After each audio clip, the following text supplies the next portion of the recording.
Lawson legit marriage certificate, meron din sila kumpleto, mag-asawa, nakapangalan sa kanila. So itong bagong itong bagong CR kasi, ang safety feature na isa, ayan, makikita nyo ba yan? Ayan, parang linya. Yung linya na yan, sa ordinary printer, hindi kasi yan kayang i-print. So pag printed lang, hindi mo mapiprint yan. Pag yung mga printer lang. So ang gagawin mo, ganyan mo, tapos sumo.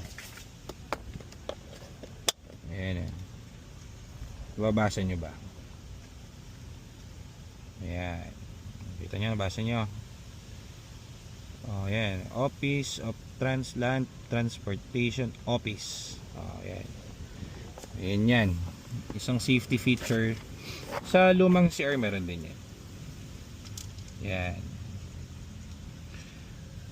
Wala na yung Jubilee, tinago na rin nito. So ayan, bilhin natin ito Hyundai. Hyundai na 2010 Theta 2 Matic. Let's go. Legit.